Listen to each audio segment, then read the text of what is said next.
रमेश के पास 50 पैसे, 1 रुपए और 5 रुपए के सिक्कों का अनुपात 2:3:5 है। अब ये जो प्रश्न आपके सामने अब आ रहा है, इसको अच्छे से समझना है। एग्जाम में सबसे ज्यादा अगर रिपीटिव क्वेश्चन है तो आपका सिक्कों वाला या जो डबल रेशियो का क्वेश्चन करा है वो, ये सबसे ज्यादा आपसे पूछे जाएंगे, तो इसका विशेष रूप से आपको ध्यान रखना है। 2:3:5 में उसके पास कुल रकम 116 है, तो 50 पैसे के कितने सिक्के होंगे। एक चीज और आप भी नोटिस करना, हमेशा जब भी सिक्कों का अनुपात दिया रहेगा तो आपको टोटल रुपए दिए हुए आएंगे, और जब भी आपको रुपए मूल्यों का अनुपात दिया होगा तो सिक्कों की संख्या दी हुई आएगी। रिवर्स क्वेश्चन आता है हमेशा, वापस सुनना। जब सिक्कों का अनुपात होगा तो रुपए दिए हुए आएंगे, और जब रुपए का अनुपात दिया होगा तो सिक्के दिए हुए आएंगे। ये हमेशा अंतर रहेगा, इस चीज का आपको ध्यान रखना है। तो देखिए 50 पैसे, 1 रुपए, 5 रुपए, क्या अनुपात है, 2:3:5। ये सिक्के हैं, और आप सभी बच्चों को अच्छे से पता है जब सिक्के इकट्ठे होंगे तभी किसका निर्माण होगा, रुपए का निर्माण होगा। जब सिक्के एक साथ जोड़ेंगे तो किसका निर्माण होगा, रुपए का निर्माण होगा। ओके, चलिए अब ध्यान दीजिएगा। 50 पैसे का गुणा 2 से क्या 1 रुपया बना, 3 एकम 3 रुपए बना, 5 25 रुपए बने। और वो पहले से कह रहे हैं कि रुपए कुल 116 है या नहीं है। 25 से 28 से 29 अनुपात अगर 116 का है तो बताओ 1 अनुपात कितने का पड़ गया, 4 का। और 1 4 का है। अगर मुझे रुपए पूछेंगे तो मैं 1 से 3 से 25 से गुणा करूंगा, लेकिन मुझे सिक्के पूछे गए हैं तो अगर 50 के पूछेंगे तो 2 से गुणा, 1 के पूछेंगे तो 3 से, और 5 रुपए के पूछे तो 5 से। 50 पैसे के सिक्के तो 2 से गुणा करोगे और 50 पैसे के सिक्के हो जाएंगे 2 × 4 8, और ये आपके बी ऑप्शन में मौजूद है। अब बताइए इसमें किसी प्रकार का कोई कंफ्यूजन है क्या। बहुत अच्छा क्वेश्चन है और एग्जाम के लिहाज से अति महत्वपूर्ण प्रश्नों में से एक ये प्रश्न है जो आपके सामने हमेशा पूछा जाएगा। बताइए बात क्लियर हुई। आगे बढ़ते हैं।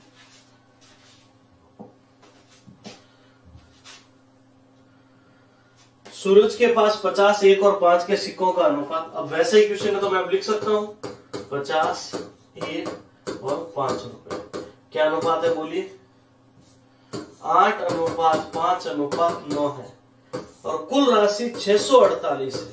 तो ये तो अपने सिक्कों का अनुपात है और ये अपने रुपए का है। 50 × 8 400 पैसे, तो 4 रुपए बने। देखो 1 रुपए में 100 पैसा होता है, तो 50 पैसे के अगर 8 सिक्के लाओगे ना तो रुपए 4 ही बढ़ेंगे। भैया आप बताओ, अगर मैं कहूं 50 पैसे के 2 कॉइन है आपके पास तो आप कहोगे ना 1 रुपया है टोटल। तो वैसे ही 50 × 8 400 पैसे होते हैं, तो रुपए कितने बन गए, 4। यहां हो गया 5 और 9 × 5 45। 50 और 4 कितने, 54। 54 अनुपात 648 का है तो 1 अनुपात 54 एकम 54, 10 बचे 2 12 बार, और 1 12 का है तो 50 पैसे के सिक्कों के लिए 8 × 12 कर दो, 12 × 8 96 सिक्के होंगे, जो आपके पहले ही ऑप्शन में मौजूद है। बताइए इसमें कोई कंफ्यूजन या दिक्कत है क्या। इजीली कर सकते हो इस क्वेश्चन को।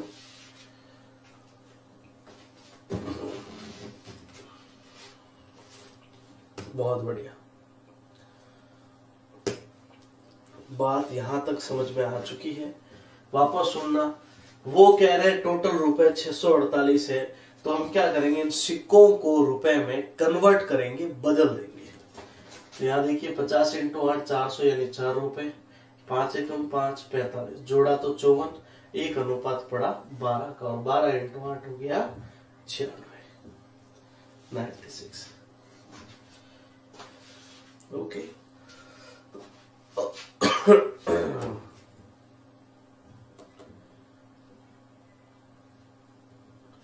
अरे भाई ये रुपए है ना, यहाँ ध्यान रखना, 9 × 5 45 ही तो होंगे, ये पैसे थोड़ी, ये वाला ध्यान रखना। ये भी रुपए है, ये पैसे में था इसलिए सिर्फ इसको बदला है। ये तो पहले से रुपए में है, 5 एकम 5, 9 5 45 हो गया।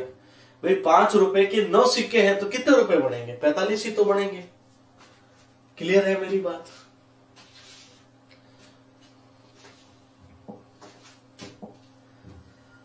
राजू के पास सिक्कों के रूप में 210 रुपए है। सिक्कों का 20% 5 रुपए, 25% 10 रुपए और 15% 2 और शेष 1 रुपए है। देखो ध्यान देना, सबसे पहले है 5 रुपए, दूसरा आपके 10 रुपए, तीसरा है आपके 2 रुपए और लास्ट में है आपका 1 रुपया। किस परसेंट में है? ये है 20%, ये है 25%, ये है 15% और शेष 1 रुपया है। अब देखो शेष कितना बचता है वो आपको खुद पता करना पड़ेगा। शेष कितना कैसे पता करोगे? देखो इनको जोड़ो, 25 5 30 और 10 40, 40 और 20 60, 60 हो गए तो 40 बच गए। 5 से 4 बार, 5 बार, 3 बार, 8 बार। अब बताओ वापस क्वेश्चन बढ़ा कि नहीं बढ़ा? वापस वही प्रश्न आ गया जो आपने अभी सॉल्व किया है। बताइए बढ़ा कि नहीं बढ़ा? वो सेम क्वेश्चन उसी पैटर्न में बन चुका है। देखो 20 25 15 तो दिया हुआ था, 20 था, 25 था, 15 था, एक हमने खुद लिखा। कैसे? इन सबको जोड़ा तो 60% हुआ, परसेंट टोटल 100 होता है तो बचा 40।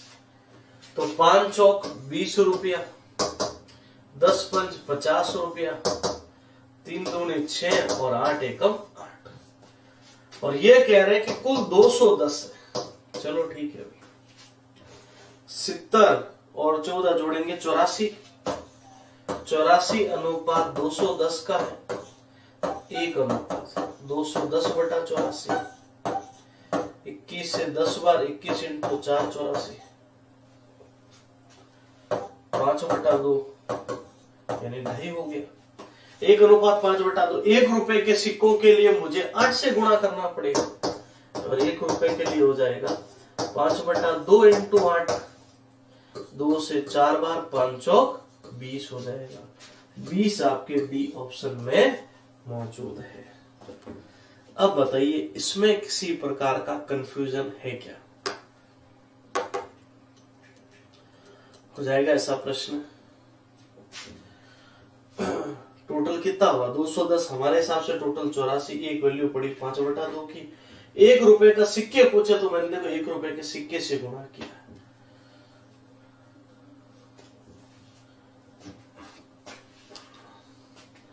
बात समझ में आ चुकी है? अगले क्वेश्चन की ओर बढ़ते हैं।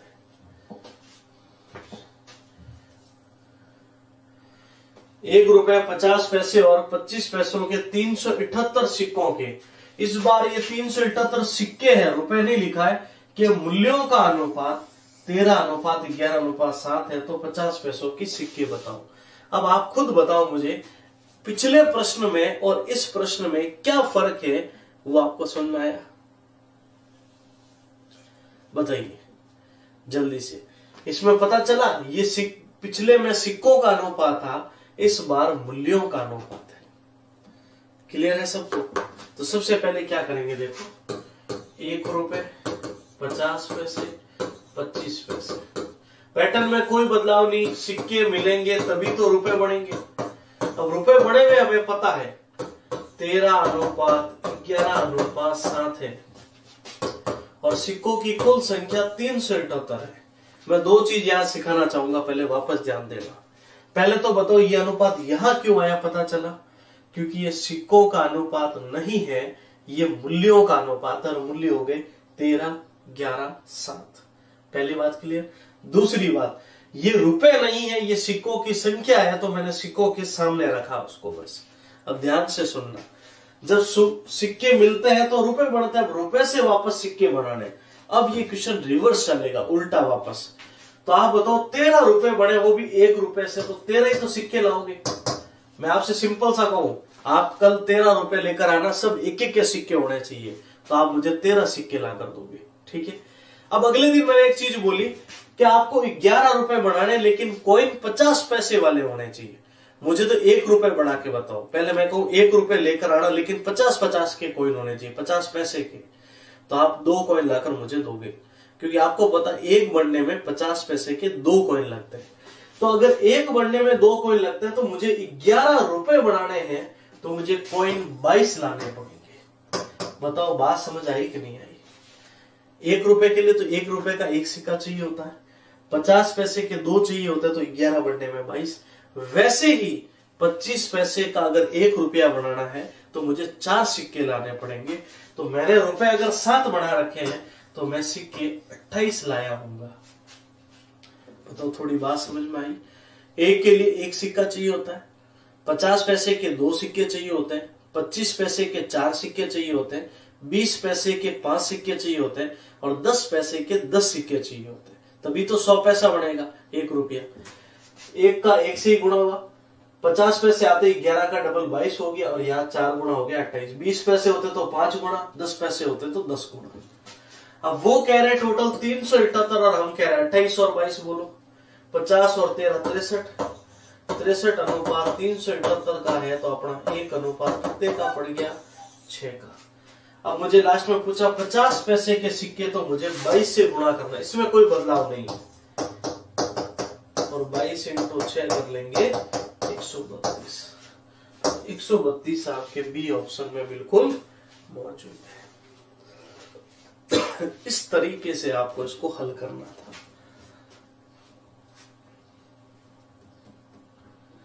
बात क्लियर है? इसमें कोई कंफ्यूजन या दिक्कत नहीं रहना। ओके,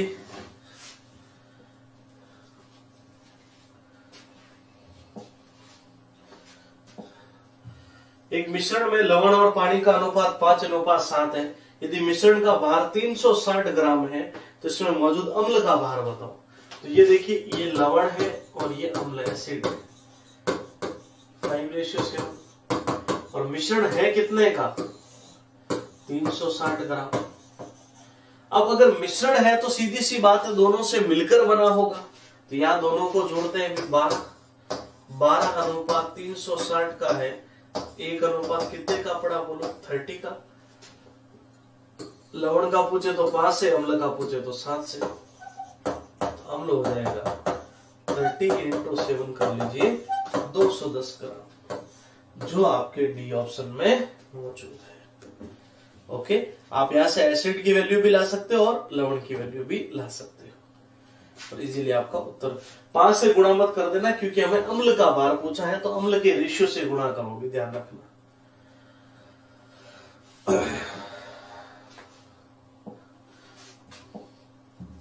25 लीटर के मिश्रण में दूध और पानी का अनुपात 4:1 है। कितने लीटर और दूध मिलाया जाना चाहिए कि अनुपात 16:1 हो जाए?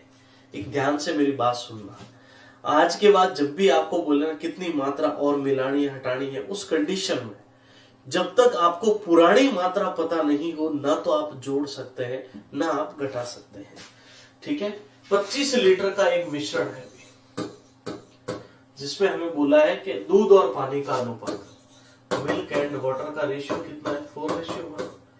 मैं कह रहा हूं टोटल 5 हुआ जोड़ने पर, क्वेश्चन कह रहा 25, 1 अनुपात 5 का पड़ा। तो पहला 4 इंटू 5 हो गया 20, और 1 इंटू 5 हो गया 5, टोटल 25 हो गया। अब देखो, ये तो 20 है और ये 25 है, ये मिल्क है और ये वाटर है।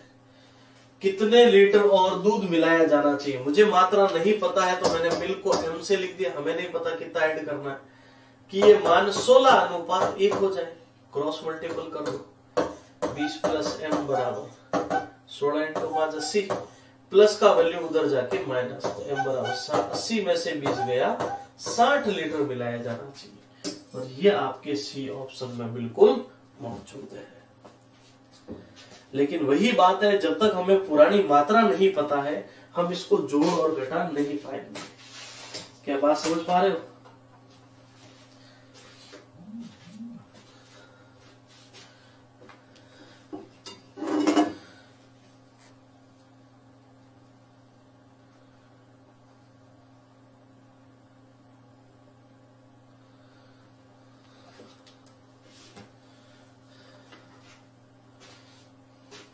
आगे देखिए,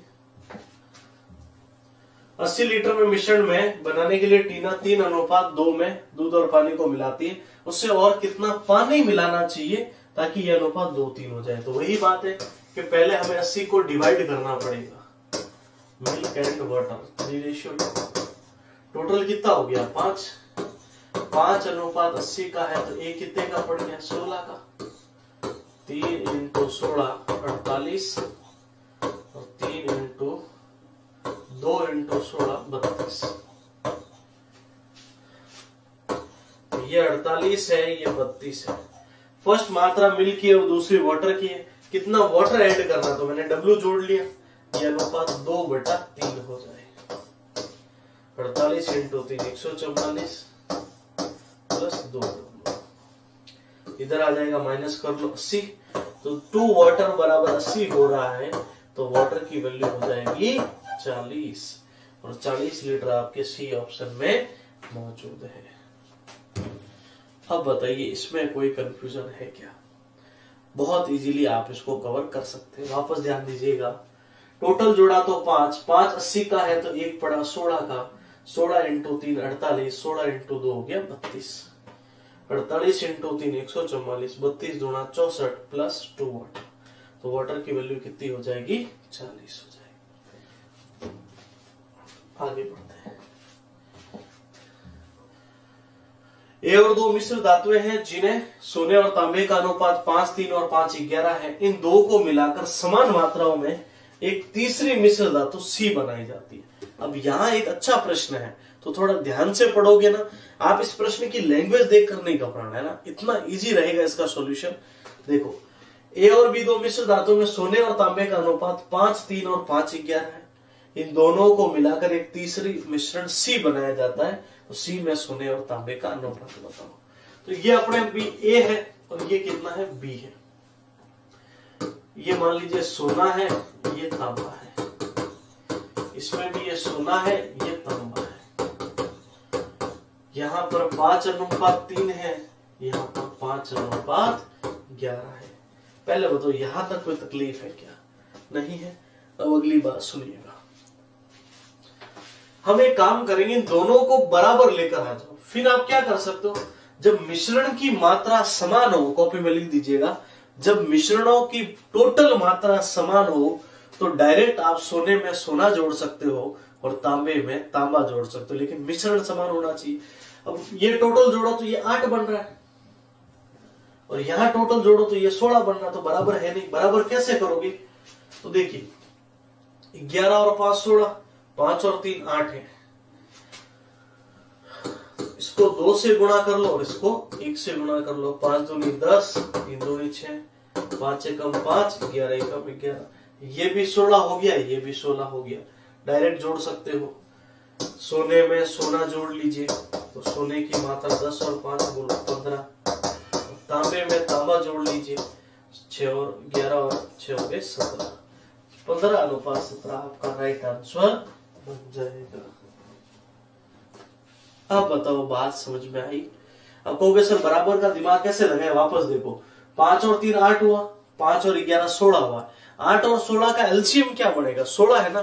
तो हम एक काम करेंगे, इसको तो 16 है ही पहले से, 1 से गुणा, इसको 16 लाने के लिए 2 से गुणा कर दिया। एक 3 होता, एक 4 होता, तो एलसीएम 12 पर लेकर आते दोनों को बराबर। वैसे भी कर सकते हो, ठीक है। तो ये ऐसे किया, यहाँ 8 था, इसको 16 था।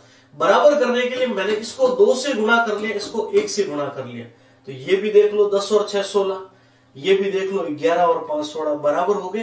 तो फिर देखो सोने में सोना जोड़ा 15, तांबे में तांबा जोड़ा 11 और 6 17। अब बताओ इससे आसान तरीका क्या हो सकता है इस क्वेश्चन के लिए? 3 बर्तन होंगे तो तीनों की मात्राओं को बराबर करेंगे। बताइए बात समझ में आई? अगर आप चाहते हो कि भी एक और तरीका सीखना, हमें दूसरा तरीका भी बता दो, तो वो थोड़ा लेंथी प्रोसेस है, उसको भी फॉलो कर सकते हो। या मैं कह सकता हूं 8 में से 5, 8 में से 3, या 16 में से 5, 16 में से 11। पहले बताओ ये चीज समझ में आई कैसे? ये 8 कहां से आया? जोड़ा तब। 8 में से 5 सोना है, 8 में से 3 तांबा। इधर बोलो 16 था टोटल, 16 में से 5, 16 में से 11। अब हमें क्या करना है? सोने में सोना जोड़ लेंगे, 5/8 प्लस 5/16, और तांबे में तांबा 3/8 और 11/16। ये सोना है और ये तांबा है। तो ये एलसीएम बना 16, 8 से 2 5 दूनी 10 और ये 5। ये एलसीएम 16, 8 से 2 3 दूनी 6 और 11। 16 से 16 तो कट जाएगा, 10 और 5 15 अनुपात 17, और 15:17 आपके सी ऑप्शन है। तो आपको जो तरीका अच्छा लगे आप उसको फॉलो कर लीजिए, कोई दिक्कत नहीं होगी। फिर बात समझ में आई?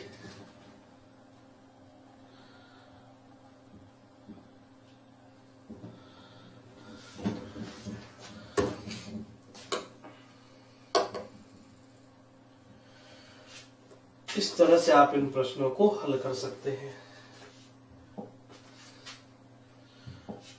3 मिश्रण बराबर की मात्रा में पेट्रोल और मिट्टी का अनुपात 2 3 4 3 6 1 है। अगर तीनों को एक साथ मिलाया जाए तो आखिरी मिश्रण में पेट्रोल और मिट्टी का अनुपात 2:3, 4:3, 6:1। तो ये देखो, ये 5 हो रहा है, ये 7 हो रहा है, ये 7 हो रहा है। तो इनको बराबर कैसे कर सकते हो? इसका गुणा 7 से कर लो और इसका गुणा 5 से कर लो, तभी तो ये भी 35 हो जाएगा, ये भी 35, ये भी 35 हो जाएगा। ठीक है, तो इस वैल्यू का गुणा किससे कर लो? 7 से। इस वैल्यू का 7 है तो 7 का गुणा किससे? 5 से। और इस वैल्यू का मान भी 7 है, 7 का गुणा 5 से। तो देखो 7 दूनी 14 अनुपात 21, 5 चौक 20 अनुपात 15 और 6 पंच 30 अनुपात 5। जोड़ के भी चेक करना, ये भी 35 बनेगा, ये भी 35 बनेगा, ये भी 35। अब हम कर सकते हैं, ये पेट्रोल है, मिट्टी है, पेट्रोल मिट्टी, पेट्रोल और मिट्टी। तो पेट्रोल में पेट्रोल जोड़ेंगे बस, 30 20 50 और 14 64 अनुपात। मिट्टी में मिट्टी 15 5 20 और 21 41। तो 64 अनुपात 41 आपका राइट आंसर हो जाएगा। अब बताओ इससे बेस्ट और शानदार तरीका क्या होगा इस क्वेश्चन के लिए? कर सकते हो कि नहीं कर सकते आप?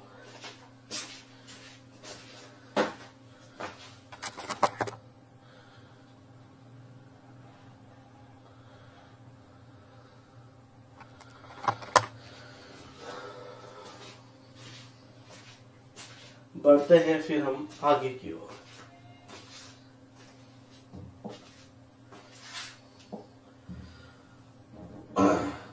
दो धातुएं जिंक और तांबे का अनुपात 2:1 और 4:1 है। दोनों को किस अनुपात में मिलाया जाए कि नई धातु में जिंक और तांबे का अनुपात 3:1 हो जाए? ये 2:1 है, किसका? जिंक और तांबा। यहां पर भी जिंक और तांबा 4:1 है।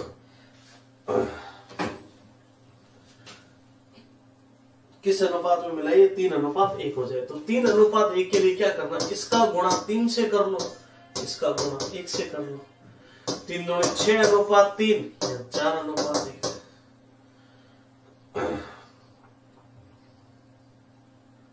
कितना बन जाएगा? अब इसमें जिंक जोड़ लीजिए, 10:4 हो जाएगा। ये 5:2 बनेगा। इसको एक और तरीका बताता, आप उसको भी फॉलो कर सकते हो। पहले तो इन दोनों को बराबर करना पड़ेगा, और ये है 4:1। किस अनुपात में मिलाए कि 3:1 हो जाए? देखो पहले तो मैं आपको एक इजी चीज सिखाता हूं, फिर आप डायरेक्ट अप्रोच भी सीख सकते हो। पहले एक बेसिक सीख लो।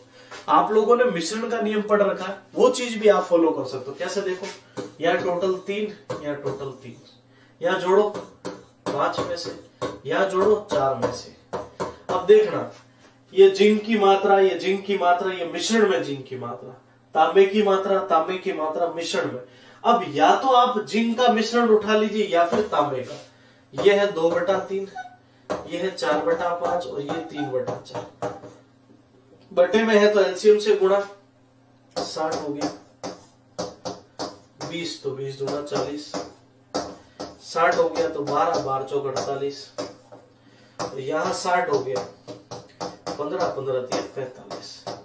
इसको घटाया तो 3 आ गया और इसको घटाया तो 5 आ गया। 48 में से ये और इसमें से गया 3:5 आपका राइट उत्तर बन जाएगा। वापस सुनना क्या क्या, इधर से जिंक की मात्रा उठाई 2/3, इधर से जिंक की मात्रा उठाई 4/5 और मिश्रण में से जिंक की मात्रा 3/4। और मैंने बोला है कि जब बटे में हो तो सरल करने के लिए लसअ से गुणा, 3 5 4 का लसअ 60 होता है। और जब हमने इसको हल किया है तो यहाँ देखिए ये 60 से 20, 20 दूना 40, 12 × 4 48, 15 × 3 45, घटाया तो 5, घटाया तो 3। आप चाहते हो कि हमें जिंक से सोल्व नहीं करना है भी, इसको वैसे लिखो, हमें तो तांबे से सोल्व करके बताओ। तो ये वाली और मिश्रण में तांबा, तो देखना 1/3, 1/5, 1/4, एलसीएम वही 60, यहां आ जाएगा 20, कटते ही वैल्यू, यहाँ 60 से यहाँ आ जाएगा 12 और यहाँ 60 से यहाँ आ जाएगा 15, तब भी उत्तर वही आएगा। इसमें से घटाया तो 5 आ गया और 15 में से 12 गया तो 3 आ गया। तो 3:5 is the right answer.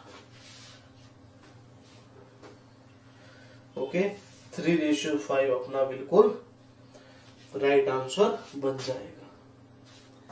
Clear है सभी को?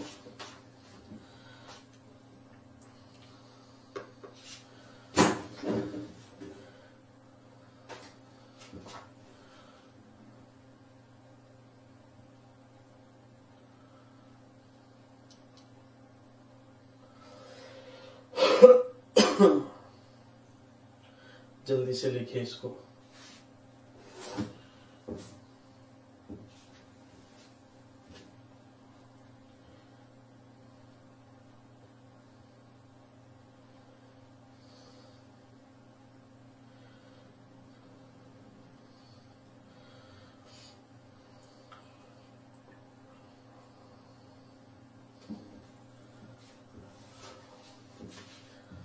अगला क्वेश्चन देखिए, 2 बर्तन ए और बी में दूध और पानी का अनुपात 5:3 और 2:3 है।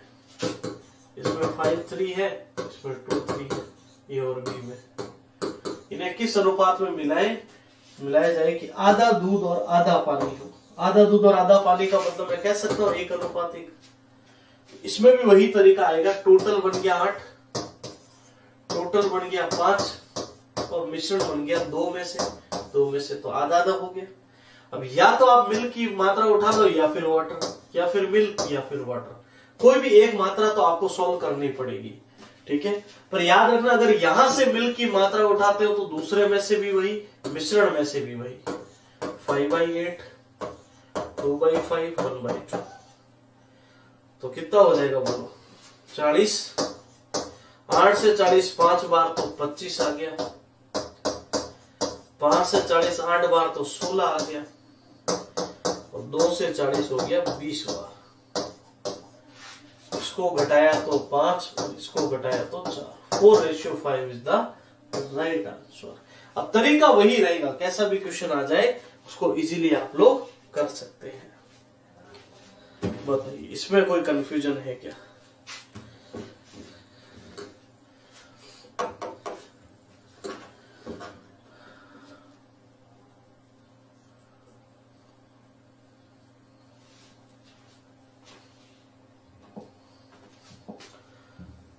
संपूर्ण पृथ्वी पर थल और पानी का अनुपात 3:1 है। उत्तरी गोलार्ध पर देखो, ये संपूर्ण पर डियर स्टूडेंट कितना है? 3:1 है। और उत्तरी गोलार्ध में ये 2:3 है। तो हमें यह बोला दक्षिणी अर्ध गोलार्ध पर, उत्तरी अर्ध गोलार्ध है ये, उत्तरी अर्ध गोलार्ध पर ये 2:3 है। तो दक्षिणी अर्ध गोलार्ध पर थल और पानी का क्या अनुपात होने वाला? देखो, संपूर्ण का दे रखा है, एक का दे रखा है टोटल, दूसरे का हमें यहां पर फाइंड आउट करना है।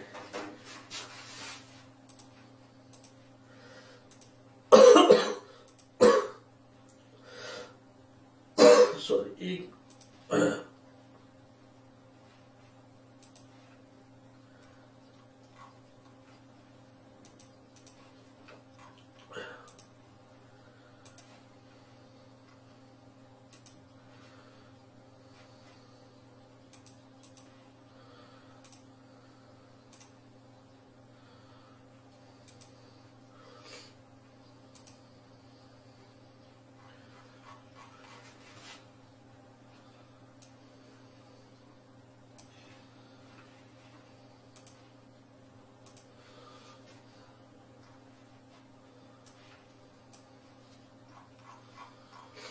तो इन दोनों को हमें सबसे पहले क्या करना पड़ेगा, बराबर करना पड़ेगा। और बराबर कैसे करेंगे, ध्यान दीजिएगा। यहां पर थोड़ी सी एक एरर है, ये जो मान है ना, ये थोड़ा सा टाइप में एरर है, ये 1:2 है, तभी मैंने सोचा क्यों नहीं बन रही, 1:2 है ये, ठीक है, इसको सही कर दीजिएगा। 1:2 आपको ये करना है, बताइए इसमें कोई दिक्कत। अब यहां ध्यान दीजिएगा, मैं इसको बोल सकता हूं 3 में से 1, 3 में से 2, और यहां बोल सकता हूं 5 में से और 5 में से 3। बताइए इसमें कोई कंफ्यूजन है क्या। हमें क्या करना पड़ेगा, यहां पर इन दोनों को बराबर लाना है। इन दोनों को क्या करना है, तो हम क्या कर सकते हैं, 2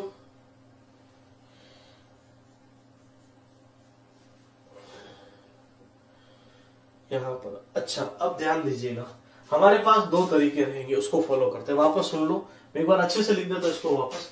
वहां पर बोला गया संपूर्ण पृथ्वी जो है ना, उस पर थल और पानी का अनुपात, थल और पानी का अनुपात 1:2 है। पहले बताओ इसमें कोई तकलीफ।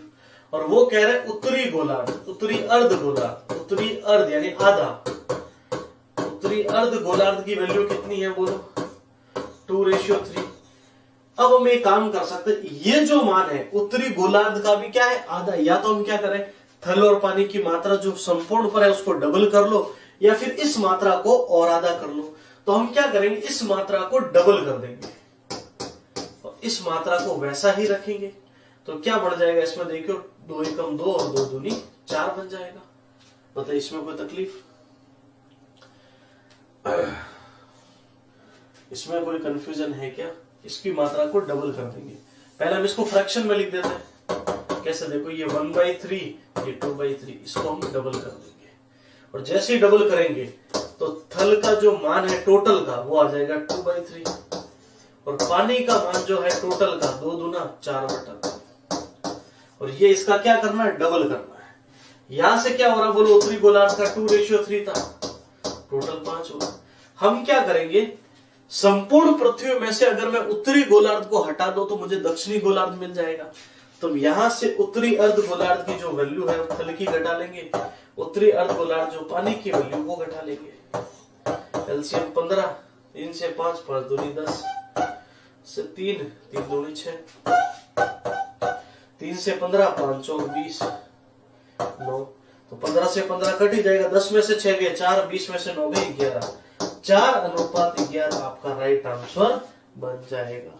लेकिन यहां पर इस वैल्यू को डबल करने वाला जो कॉन्सेप्ट है ना, वो आपको ध्यान रखना पड़ेगा। ओके, वापस ध्यान दो, कुछ नहीं करना था। ये मान दे ही रखा था 1:2, ये 2:3। मैंने सिर्फ इतना बोला है कि इस पृथ्वी वाली जो मात्रा है उसको, इन दोनों को बराबर लाने का तरीका है ये, बस यूं समझो। इसकी मात्रा को मैंने क्या कर दिया, डबल कर दिया, ठीक है। और डबल करते ही अगर उत्तरी गोलार्ध को हटा लेंगे तो दक्षिणी गोलार्ध बच जाएगा। 2 एकम 2/3 और ये 2 दूना 4/3। इसमें से थल की मात्रा उत्तरी की हटाई तो दक्षिणी की आ गई, पानी की हटाई तो पानी की मात्रा आ गई। ओके, और ये सिंपल सा एक फ्रैक्शन वैल्यू सॉल्व करना था।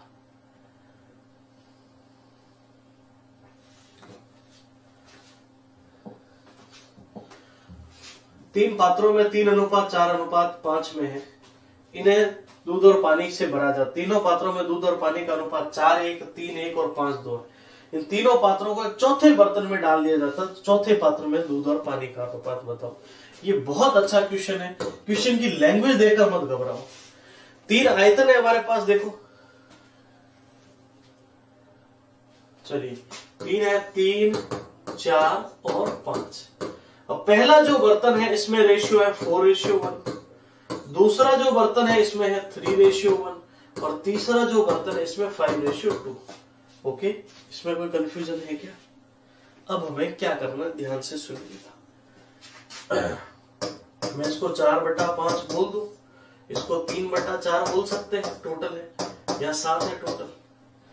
इस मात्रा का गुणा 3 से कर लो, 3 में से यहां, 3 में से यहां, 3 में से। पहले बताओ ये चीज हमने अलग अलग लिखी, समझ में आई कि नहीं आई।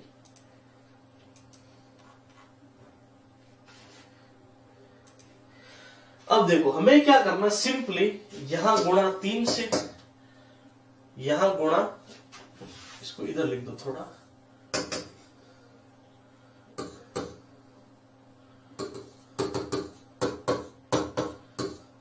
यहां गुणा 4 से और यहां गुणा 5 से करना है, बस और कुछ नहीं, क्योंकि इसी रेशियो में वैल्यू थी। 3:4:5 था। कोई कंफ्यूजन है इसमें? इधर नहीं दिख रहा तो इधर लिख देता हूं ये 3। इसका गुणा 3 से, इसका गुणा 4 से, 2 3 3/4 1/4 इंटू 4। तो ये हो जाएगा, कितना बन जाएगा बताइए? 12/5 3/5 12/4 1/4 25/7 10/7। ये तो वैल्यू कट ही रही है वैसे। 3/1 ये 1/1 और वैल्यू कट नहीं रही है। तो 12/5 प्लस 3/1 प्लस 25/7। इसी तरीके से जोड़ोगे इसको।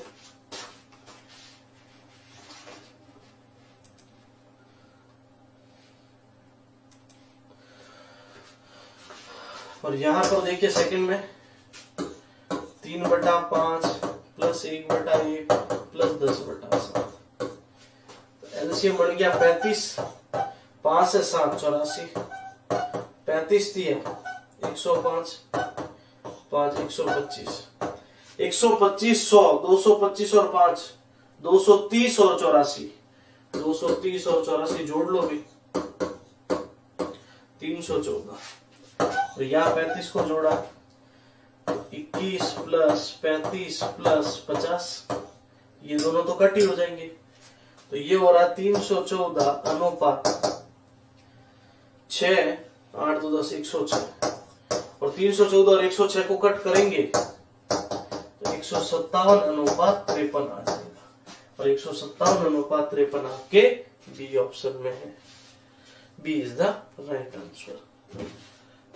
ओके, थोड़ा सा ये कैलकुलेटिव क्वेश्चन आप बोल सकते हो इसको। चलिए इसको मैं एक बार पूरा रिपीट ही कर देता हूं। अच्छा क्वेश्चन था तो पूरा रिपीट कर देते इसको, है ना। देखिए 3 बर्तन 3:4:5 में 3 बर्तनों का आयतन है, ये टोटल वॉल्यूम है। और यहां पर बोला है कि रेशियो जो है 4:1 3:1 और 5:2 है। अब मैंने ये बोला ये टोटल कितना हो गया? 5 हो गया। यहाँ पर 4 हो गया और यहाँ टोटल 7। किस अनुपात में मिला रहे? Total volume 3। यहाँ वॉल्यूम 3 में से ये है, यहाँ 4 में से है ये, और यहाँ 7। टोटल 5 में से ये देखो, पहले 3, दूसरे में 4, तीसरे में 5। 12/5 3/5 12/4 4/4 25/7 10/7। तो यहां से बताइए।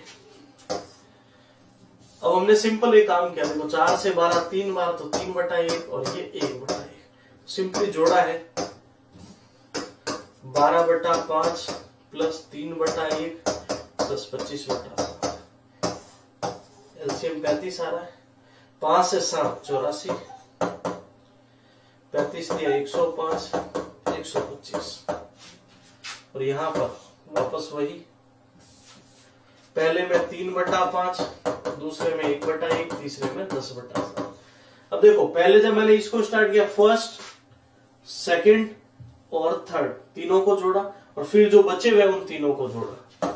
एलसीएम 35 21 35 और 50, यही होगा। 6 5 8 2 10 106 106। तो यहाँ 35 से 35 कट रहा है, 314 अनुपात 106 है, और कट करोगे तो 157 अनुपात 53 बचेगा, जो आपका राइट आंसर बनने वाला है।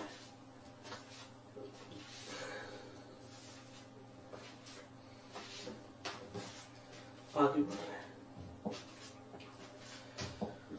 दो संख्याओं का अनुपात 3 4, इनका लघुत्तम समापवर्त है 84 है, तो इनमें से बड़ी संख्या होगी। देखो ध्यान रखना, इनका जो एलसीएम है वो 84 है, इनका जो एलसीएम 84 है, तो हमें क्या करना है, इन दोनों का गुणा ही इनका एचसीएफ बनेगा। अनुपातों का इन दोनों का गुणा कर दो, वो एलसीएम आ जाएगा। 4 × 3 कितना 12। और जब इस 84 में इन दोनों का भाग दे दोगे तो आपको एचसीएफ मिल जाएगा। अब आपको सर उस एचसीएफ से फायदा क्या होगा? एचसीएफ से फायदा यह होगा कि हम लोग जिसको एचसीएफ पता होता है उसको बड़ी से बड़ी टेबल चलानी होती है बस। तो यहां से देखना, वो कह रहे एलसीएम 84, हम कह रहे अनुपातों का लसफा 4 × 12 हुआ, तो 12 से 84 कटा 7 बार, यानी अगर हमें पहाड़ा चलाना है वो 7 का। अगर मुझे फर्स्ट वैल्यू लानी है तो 3 × 7 21, और अगर मुझे सेकंड वैल्यू लानी है तो 4 × 7 28। हमें बड़ी संख्या पूछी है तो हमारा रिजल्ट हो जाएगा 28। 28 इज द राइट आंसर। और छोटी वैल्यू पूछते तो 21। और ध्यान रखना 21 और 28 का लसअप लेकर देखना, बिल्कुल 84 आएगा। ओके, चॉइस मत कर देना, चॉइस के पहाड़े में कभी 84 नहीं आता।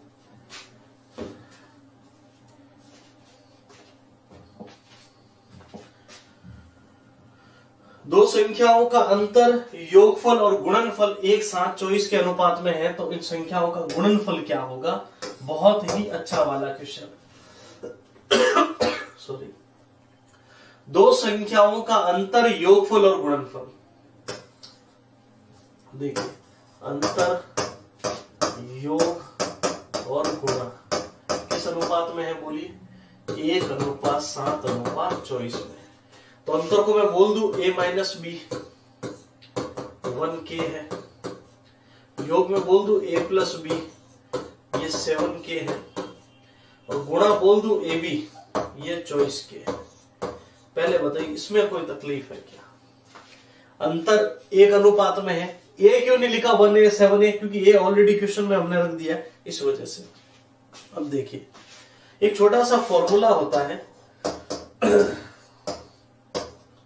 -a - b का होल स्क्वायर बराबर होता है आपके 4ab। ये फॉर्मूला होता है और इसको वेरीफाई कर लेना। a + b का होल स्क्वायर -a - b का होल स्क्वायर बराबर 4ab, ये फॉर्मूला होता है। अब ये क्यों अप्लाई होगा? देखो, आप इसको पूरा फॉर्मूला सॉल्व करना, a² b² + 2ab, और माइनस में a² b² - 2ab लेके देखो, ये माइनस का ये माइनस माइनस और प्लस का 2ab, तो बाकी सब कट जाएंगे, 2ab और 2ab वैल्यू बढ़ जाएगी 4ab। तो इसको रटने की भी जरूरत नहीं है। वो हमेशा याद रखना कि दो संख्याओं के जोड़कर वर्ग करते हैं और घटाकर वर्ग करते हैं, उनका अंतर हमेशा उनके 4 गुणा के गुणनफल के बराबर आता है। चलिए, अब a + b का मान बोलो 7k, a - b का मान बोलो 1k या k बोलो, बराबर 4ab, ab का मान बोलो × 24k। तो कितना हो रहा बोलो? 7 का स्क्वायर गुण 50 में से k² गया, गुण 50 k² - 48 k² 48k sorry k² बराबर 24 × 4 96k। गुण 50 में से k² गया तो 48 बचे, तो 48k² बराबर 96k।